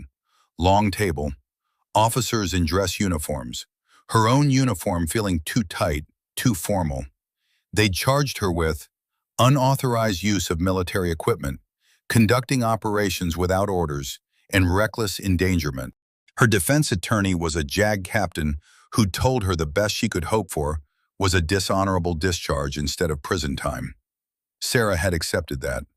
The prosecutor was methodical, laid out the timeline, the stolen vehicle, the raid, the rescue of a foreign national who may have had intelligence value if properly processed through channels. Then came the defense's turn. Her attorney called Staff Sergeant Webb. Webb testified that Sarah had acted alone, that he'd provided no assistance, that her actions, while unauthorized, had saved the life of an individual who had previously saved American lives. Then came the surprise witness. They brought in Ivan Volkov. He looked different, clean, dressed in civilian clothes, thinner than Sarah remembered. He took the stand and testified in English that was better than his field dialect had been. He described the helicopter crash, the survival, Jack O'Connor's sacrifice, Sarah's decisions under pressure. And he testified that when militia had captured him, they tortured him for information about American operations, that he'd given them nothing, that he'd endured 3 days of interrogation without breaking. Why? The prosecutor asked. Why didn't you tell them what they wanted to know? Ivan looked at Sarah. Because Sarah Miller trusted me when she had no reason to trust. Because Jack O'Connor died protecting me when I was still enemy. Because sometimes honor matters more than survival. The hearing went into deliberation. 2 hours later, they returned. Combat Medic Miller, please rise. Sarah stood. After reviewing all testimony and evidence, this tribunal has reached a decision. The charges of unauthorized use of equipment and conducting operations without orders are sustained. However, given the mitigating circumstances, including the testimony of Staff Sergeant Webb and Mr. Volkov, and your prior exemplary service record, we are issuing a formal reprimand and reduction in rank. No prison time, no dishonorable discharge. Sarah felt something unclench in her chest. You are hereby demoted to E3 and reassigned to non-combat medical duties pending full recovery. Do you understand? Yes, sir. Dismissed. Outside the hearing room, Ivan was waiting. Crazy American woman, he said, still alive. So are you. Da, is miracle. He handed her an envelope. They give me asylum, refugee status, because I helped American military and cannot go back to Russia. That's good? Is complicated, but is alive. He smiled. I think we become very good at alive. Sarah smiled back. Yeah, we're pretty good at that. They stood in the hallway, two soldiers who'd met as enemies and become something neither had words for. What will you do? She asked. I work. I live. I remember Anya. He pulled out the photograph Sarah had been keeping. You keep this. Remind yourself that enemies are often just people with bad timing. I don't need reminding. No, but world does. He looked at her seriously. You saved my life twice, Sarah Miller. Once in desert, once in courtroom. Is debt I cannot repay. You don't owe me anything. This is wrong. I owe you everything. He held out his hand. But I will try. By living good life. By being better than soldier. By remembering honor. Sarah shook his hand. And in that grip was everything they'd survived. Every choice. Every sacrifice. Every moment where they'd chosen humanity over allegiance. Go be better than a soldier, Sarah said. You also. I'll try. Good. World needs more trying. He left. Sarah stood in the empty hallway, holding a photograph of a little girl who'd never grow old, and a memory of a war that had taught her enemies were sometimes just people wearing different flags. It wasn't the ending she'd expected, but it was the ending they'd survived. And sometimes, survival was enough. Walter Reed Medical Center smelled like every hospital Sarah had ever been in, antiseptic trying to cover something darker underneath. She walked the corridors with a limp she'd probably never lose, checking patient charts, administering medication, doing the work that kept soldiers alive after the shooting stopped. It wasn't combat medicine. It wasn't even close. But it was what she had left. Miller, the head nurse, a colonel with 30 years of service, gestured her over. Got a walk-in. Contractor, civilian status, says he knows you. Sarah's heart skipped. Where? Exam room 3. She walked, not ran, down the corridor, pushed open the door. Ivan Volkov sat on the examination table, holding his left arm at an awkward angle. He looked up when she entered. Crazy American woman, you have better hair now. Sarah almost laughed. What happened to your arm? Construction accident is my new profession, building things instead of destroying. He winced as she examined the arm. Is broken? Sprained, bad sprain. She started wrapping it. You're supposed to ice this immediately. I ice vodka immediately is almost same thing. It's really not. They fell into silence. Sarah worked professionally, wrapping the compression bandage with practiced efficiency. Ivan watched her with those tired eyes that had seen too much. You look good, he finally said. Healthy, less like you want to shoot someone. Most days. She finished the wrap. Keep this elevated. Anti-inflammatories every 6 hours. Come back in a week if the swelling doesn't go down. Such good doctor. Much better than Russian military medical. What was Russian military medical like? Vodka and prayer, sometimes just vodka. He tested the arm gingerly. Thank you. It's my job. No, thank you for more than this. He gestured at the bandage. For remembering I am person, for saving life, for, he paused, for giving me reason to build instead of destroy. Sarah sat down on the stool. How's the asylum process going? Is going. Much paperwork, much questions. Why you help Americans? What you know about Russian operations? Are you spy? He smiled. I tell them truth. I am just soldier who tired of being soldier. And they believe you? Eventually, I think they check story 1,000 times. But story no change because is truth. He looked at her directly. You? How is demotion? How is non-combat duty? It's fine. You lie bad. Still. Sarah allowed herself a small smile. Okay, it's terrible. I hate it. I'm a combat medic stuck in a hospital doing routine care while people I trained with are still out there. But you are alive. But I'm alive. And I am alive. And we remember Jack O'Connor, and we remember that sometimes being alive is victory. Ivan stood carefully. World is still broken. War is still happening. But today, we are not part of breaking. We are part of healing. Maybe a small thing, but is something. Before Sarah could respond, her pager went off. Emergency in the ICU. I have to go. Go heal someone.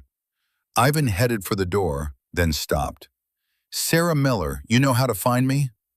I have your file. Good, because I have question. You ever need contractor for construction work? Is legal work. No shooting, just building. Why are you asking?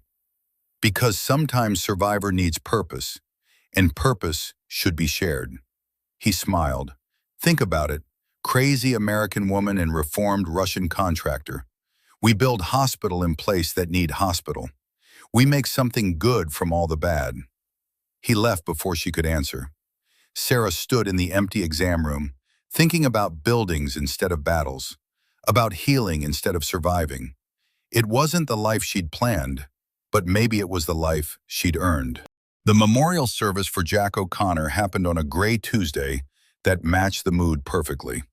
Arlington National Cemetery, full military honors. A flag-draped coffin that held whatever remains they'd recovered from that outpost in Afghanistan. Sarah stood in her dress uniform, E3 rank, reduction visible to anyone who knew how to read insignia, and watched them bury a man who died so she could live. The chaplain spoke about sacrifice, about duty, about the brotherhood of arms. The honor guard fired their salute, 21 shots that echoed across the graves of soldiers who'd made the same choice Jack had made. Then it was over. People dispersed. Family members Sarah had never met, fellow soldiers Jack had served with. A life measured in ceremonial precision. Sarah approached the grave after the crowd had thinned, placed her hand on the headstone. I'm sorry, she whispered. I'm sorry I couldn't bring you home alive. I'm sorry you had to be the one to stay behind. No answer, just wind and silence. Then a voice behind her. He would have made same choice again. Sarah turned. Ivan stood 10 feet back, dressed in a suit that looked uncomfortable on his frame. He held his wrapped arm carefully. You came, Sarah said. Of course, I owe this man my life. Least I can do is witness his rest. Ivan approached the grave, stood beside Sarah. In Russia we say, the earth accepts all debts. But I think Jack O'Connor has no debts, only credits. He'd hate the ceremony, too formal. Good soldiers always hate ceremony. They prefer action.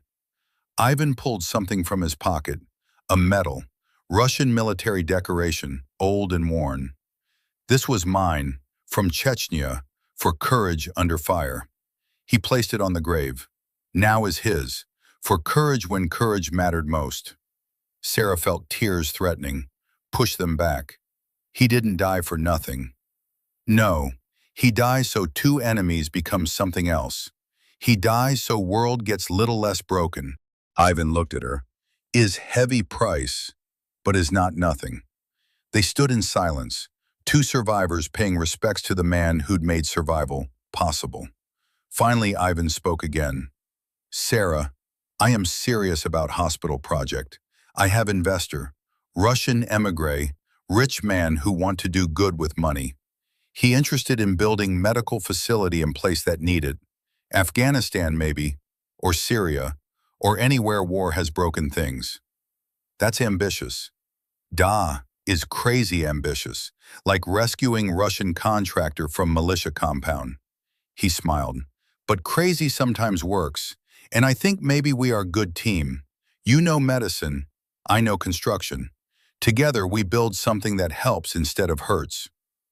Sarah looked at Jack's grave, at the flag, at the rows of white headstones stretching into the distance. All these soldiers who died so someone else could live. What had she done with the life they'd bought her? I need to think about it, she said. Good. Thinking is good. Ivan handed her a business card, actual business card, with his name and a phone number. When you finish thinking, you call. We make plan. We honor Jack by building something he would approve. He'd probably think we're both insane. Of course, but he would also think we are doing right thing. Ivan touched the gravestone once more. Rest well, old man. Your soldiers remember you. He walked away, leaving Sarah alone with the dead and her thoughts. Sarah spent 3 weeks thinking about Ivan's offer. 3 weeks of routine hospital work. 3 weeks of watching news reports about new conflicts in old places. 3 weeks of feeling like she was wasting the life Jack O'Connor had died to preserve. On a Thursday morning, she called the number on Ivan's business card. He answered on the second ring. Volkov Construction. It's Sarah. Crazy American woman. You decide? I'm in, but I have conditions. Good. Conditions mean you are serious. Tell me. First, no weapons. If we're building a hospital, we're building it without guns. Agreed. Is hospital, not fortress. Second, we do this legally. Every permit, every approval, everything by the book. No shortcuts. Also agreed, I am reformed contractor, remember? I follow rules now. Third, we find a location that actually needs us, not where it's convenient, where it's necessary. Ivan was quiet for a moment, then, I know place. Village in northern Afghanistan, remote, no medical facilities within 100 kilometers. Taliban mostly ignore because it's too small to matter, but people there still get sick, still die from things that doctors could prevent. That's exactly the kind of place we should go. But is also dangerous, not shooting dangerous, but isolation dangerous, supply line dangerous. You would leave safe hospital job for this? Sarah thought about Jack O'Connor, about the choice he'd made in that outpost, about survival and purpose in the question she'd been avoiding. What was she living for? Yeah, she said, I would. Then we are partners, American medic and Russian builder. Is strange business model. Stranger things have worked. True, we are proof of this. She could hear the smile in his voice. I email you details. You look over, tell me what you think. We plan this right. We do this Jack's way. What's Jack's way? Careful, professional, with honor. Ivan paused. And little bit crazy, because crazy sometimes only option. They talked for another 20 minutes. Logistics, funding, timeline. The conversation of two people who'd survived impossible things, planning to do something equally impossible. When Sarah hung up, she felt something she hadn't felt in months. Purpose. 18 months later, the hospital stood. It wasn't much. Single-story concrete building, solar panels on the roof, water purification system, 6 beds, 1 surgical suite, pharmacy stocked with basics. But it was there, real, functional. Sarah stood in the doorway, watching Ivan supervise the installation of the last window. He'd gained weight, good weight, muscle from labor instead of starvation from field rations. His legs still limped, but less. His face had lost some of that haunted quality soldiers carried. "Is good work," he said, climbing down from the ladder. "Strong building. Will last 20 years, maybe more. If it doesn't get blown up." Always with the optimism, but he was smiling. "Village elder says they will protect, says is sacred place now. Sacred places even Taliban respect." Let's hope he's right. They'd been in Afghanistan for 8 months, building, planning, navigating tribal politics and supply chains, and the thousand small disasters that came with constructing anything in a war zone. It had been the hardest 8 months of Sarah's life, and the most meaningful. Local women had started training as nurses. Sarah taught them basic trauma care, infection control, emergency procedures. They learned fast because their children were dying from things that shouldn't kill anyone in the 21st century. Ivan had trained local men in maintenance, how to keep generators running, how to repair solar panels, how to maintain the building so it didn't become a ruin. The hospital wasn't just a building, it was infrastructure, education, hope. "First patient arrives tomorrow," Sarah said. "You ready?" "Am I ready?" "You are doctor, I am just builder." "You're a builder who's learned basic first aid and can set a broken bone better than most trained medics." "Is side effect of breaking many bones?" Ivan tested the window. "Secure." "You are nervous." "Terrified. What if we're not enough? What if someone needs surgery we can't perform? What if?" "What if is question that kills you." Ivan put a hand on her shoulder. "We do what we can do. Rest is in God's hands, or Allah's hands, or whoever runs this mess." Sarah laughed despite herself. "Very philosophical. Is what happens when you stop shooting and start thinking. Too much thinking, actually. Maybe I should shoot again just to stay balanced." "Please don't." "I joke, mostly." He looked at the hospital, at the building they'd created from nothing. "You know what Jack would say, if he could see this?" "What?" "He would say, 'Good work. Now keep working.'" Sarah nodded. That sounded exactly like something Jack O'Connor would say. No praise, just acknowledgement and the expectation of continued effort. "Then we keep working." We keep working." That night, Sarah sat in her quarters, a converted shipping container that was surprisingly comfortable, and wrote a letter she'd been avoiding for 2 years. "Dear Mom and Dad, I know it's been a while since my last letter. I know you've been worried. I know the news you heard about the court-martial scared you. I'm okay. Better than okay, actually. I'm in Afghanistan. Before you panic, I'm not in combat. I'm running a medical clinic in a village that needed one. It's civilian work, humanitarian, legal, safe as anything is out here. I'm working with a partner. His name is Ivan. He's Russian, former military, like me. We met during the incident that led to my court-martial.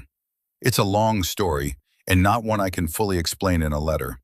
But the short version is, he's a good man who became an ally when we both needed one.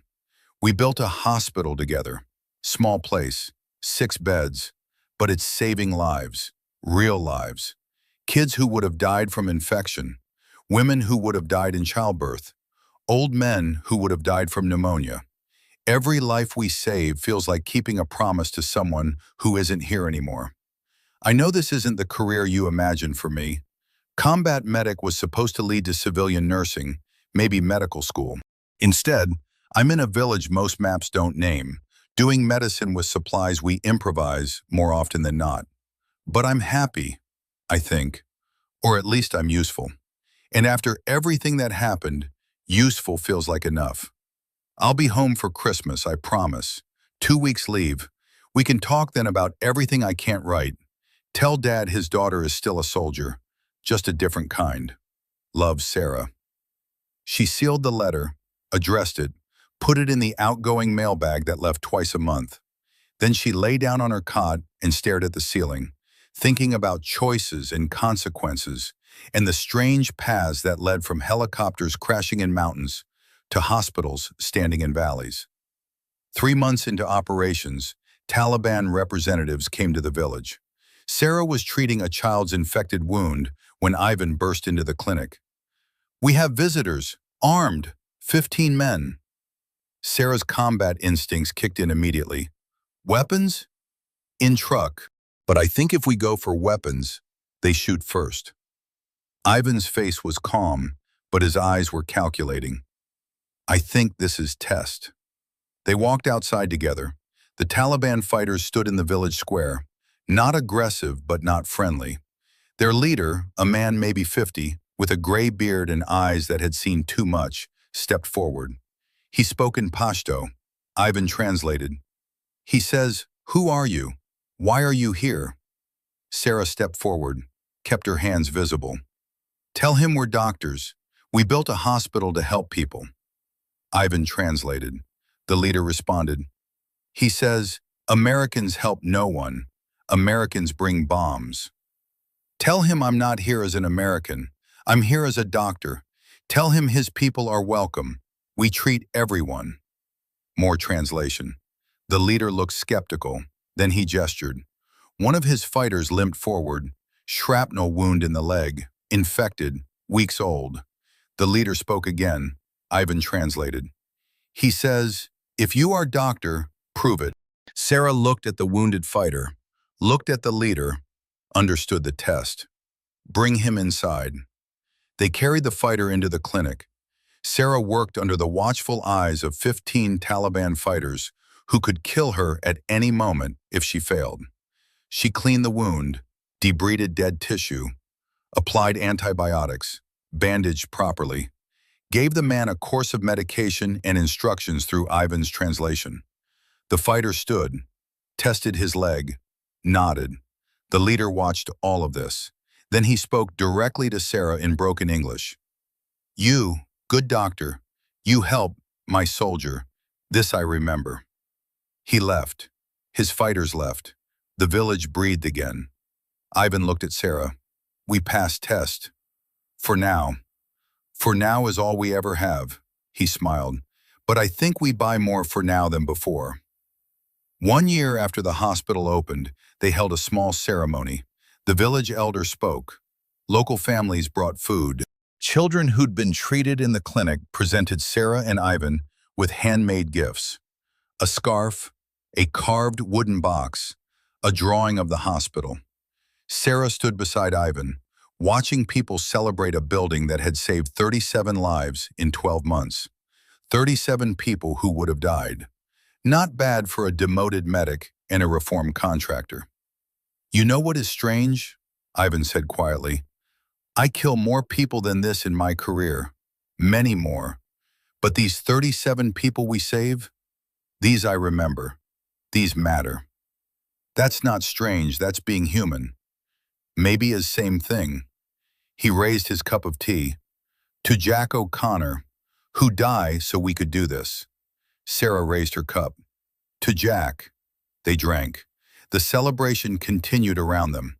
Music, laughter, the sounds of life continuing despite war, despite death, despite everything that tried to stop it. Later, after the villagers had gone home, Sarah and Ivan sat outside the hospital, watching stars that didn't care about borders, or flags, or the small dramas of humans below. "What now?" Sarah asked. "We keep going? Build more hospitals?" "Maybe. Or maybe we train others to do this. Teach them to build. Teach them to heal. So when we leave, work continues." Ivan looked at her. "You think about leaving?" "Sometimes. Don't you?" "Every day. But then I wake up and there is infected wound, or broken bone, or birth complication, and I think, today is not day for leaving. Maybe tomorrow." "And tomorrow?" "Tomorrow, I think, maybe next day," he smiled, "is very Russian philosophy. Always tomorrow." Sarah laughed. It felt good, natural. The laugh of someone who'd found peace in an unlikely place, doing unlikely work with an unlikely partner. "Ivan, can I ask you something?" "Always." "Do you regret it?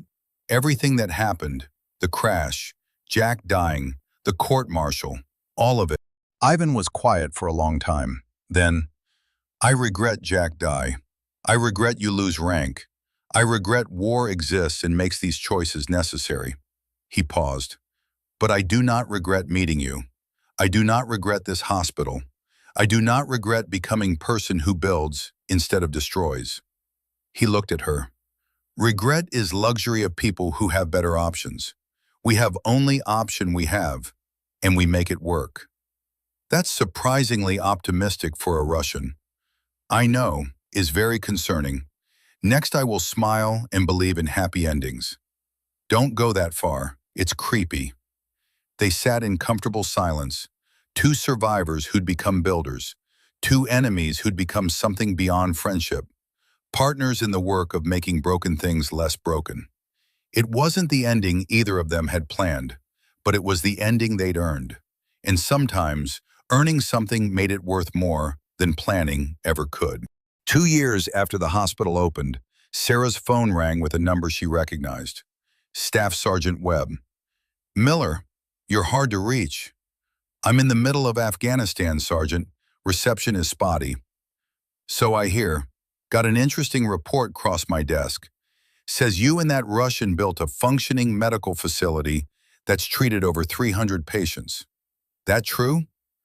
347 as of last week. Webb laughed. Christ, when I cut those zip ties, I didn't think it would lead to this. Neither did I. Listen, the reason I'm calling, there's some people here, Pentagon types. They're interested in your model. Think it might work in other conflict zones. They want to talk to you about expanding. Government contract, full funding, the works. Sarah felt something cold settle in her stomach. We're not interested in becoming a government program. Hear them out at least. They're talking real money, multiple facilities, training programs. You could help a lot more than 300 people. We could also lose what makes this work. The second we become official, we become targets. Right now we're just doctors. The moment we take government money, we're American assets. Webb was quiet.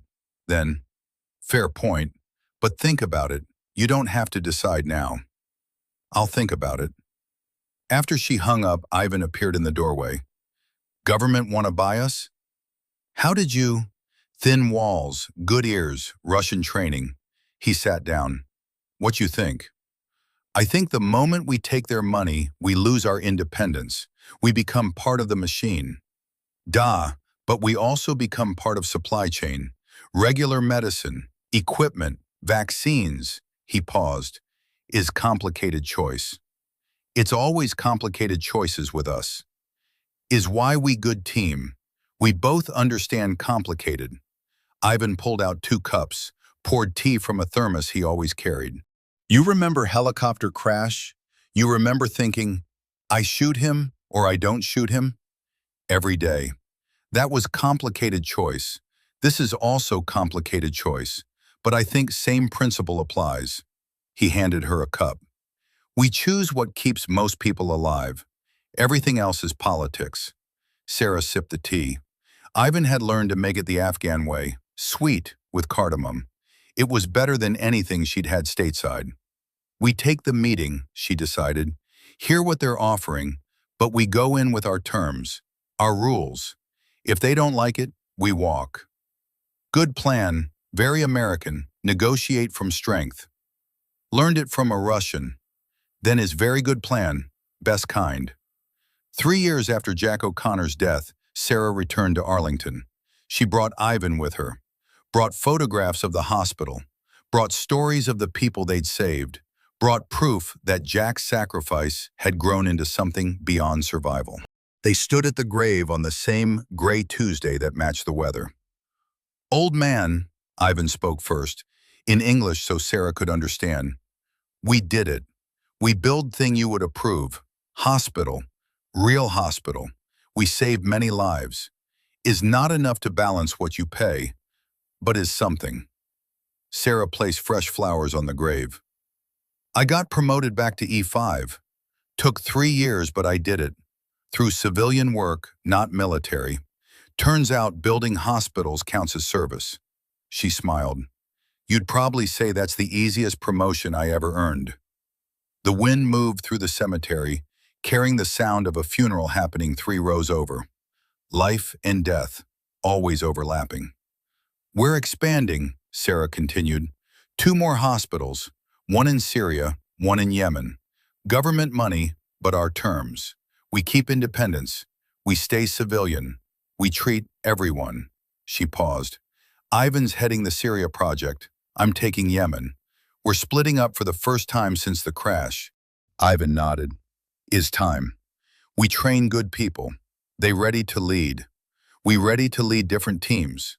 He touched the gravestone. But we remember. Always remember where this start. In helicopter crash. In impossible choice. In old man who choose correctly.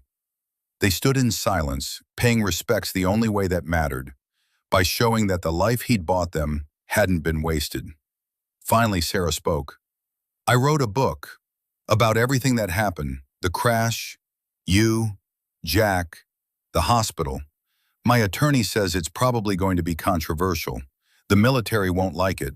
Some people will call me a traitor for working with a Russian. You are not traitor, Ivan said firmly. You are person who choose humanity over flag. World needs more of this. Maybe, or maybe I'm just someone who couldn't live with abandoning a man who saved my life. She looked at Jack's grave. Either way, the book's dedicated to you. For Jack O'Connor, who taught me that honor matters more than orders. He would hate book dedication. Probably, but he'd read it anyway. They left the cemetery as the sun was setting. 2 survivors, walking away from the past toward futures they'd built from wreckage. At the gate, they stopped. Syria is dangerous, Sarah said, even more than Afghanistan. Da, but someone must go. Might as well be person who already survive impossible things. Stay safe. You also. Ivan pulled her into a brief, awkward hug, the kind soldiers gave each other before deployments. If you die in Yemen, I will be very angry. I will have to rescue you again, and I am too old for this. Don't worry, I learned from the best how to not die. Good, keep learning. He stepped back, smiled that tired smile she'd come to know as his default. Until next memorial, crazy American woman. Until next memorial, reformed Russian contractor. They walked separate directions, into separate wars, building separate hospitals, but carrying the same purpose, the one Jack O'Connor had died to protect, the one Sarah Miller had risked everything to honor, the one Ivan Volkov had found after losing everything else. The purpose of keeping people alive in a world designed to kill them. It wasn't much, but it was something. And sometimes, something was enough. The cafe in Istanbul was neutral ground, neither American nor Russian territory, just a place where 2 old soldiers could meet and compare scars. Sarah arrived first. 5 years had put gray in her hair, and lines around her eyes that hadn't been there before.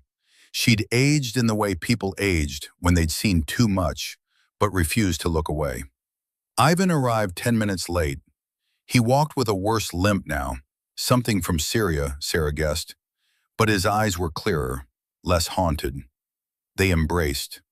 A real hug this time, not the awkward soldier version. The embrace of people who'd saved each other's lives multiple times and earned the right to show affection. You look terrible, Ivan said. You look worse. Good, we match. He sat down, ordered tea in Turkish that was surprisingly fluent. Yemen was bad?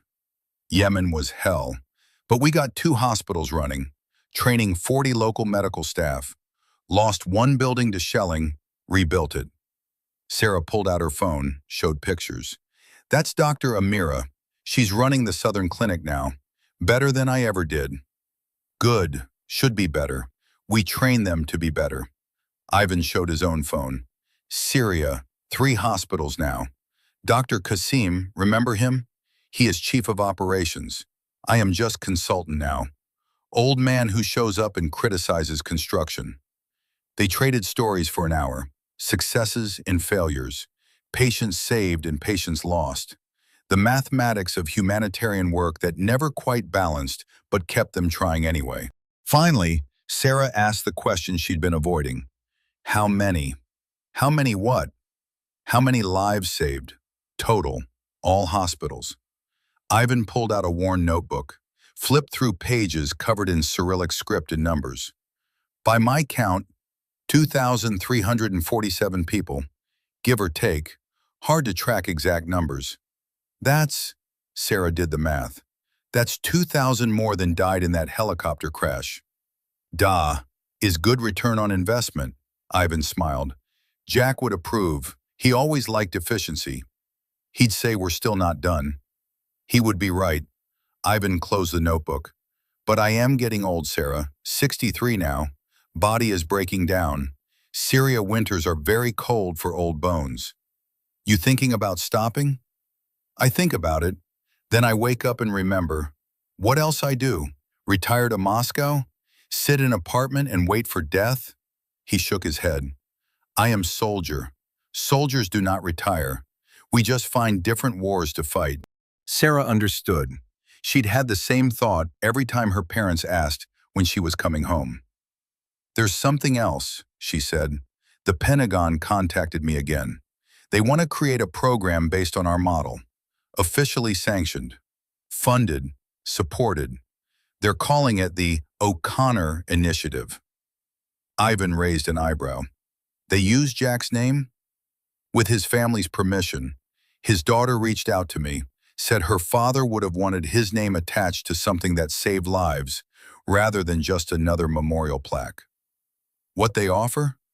Full funding, military logistics support, legal protection, training facilities, everything we've been doing by improvisation, they want to make systematic. And the cost? Sarah smiled grimly. We work for them. Officially, we become government assets. Ivan was quiet for a long time, then, is ironic, Russian contractor and American medic, both becoming government employees again. After all this work to stay independent. We don't have to accept. No, but we should. Ivan met her eyes. We are old, Sarah. We build good thing, but we cannot sustain alone forever. If we want work to continue after we die, we must give it roots. Government is roots. Not always good roots, but roots. You're saying yes? I am saying let us negotiate. Let us make sure they cannot corrupt what we built. But yes, I think it's time to make official what we do unofficial. He paused. Besides, is poetic. We start as enemies. We become allies. Now we become employees of same organization. Is full circle. Sarah laughed. Very poetic. Jack would hate it. Of course, but he would understand necessity. Ivan raised his teacup. To Jack O'Connor, who teach us sometimes right thing and practical thing are same thing. Sarah raised her cup. To Jack. They drank. Outside, Istanbul went about its business. Cars honking, people shouting.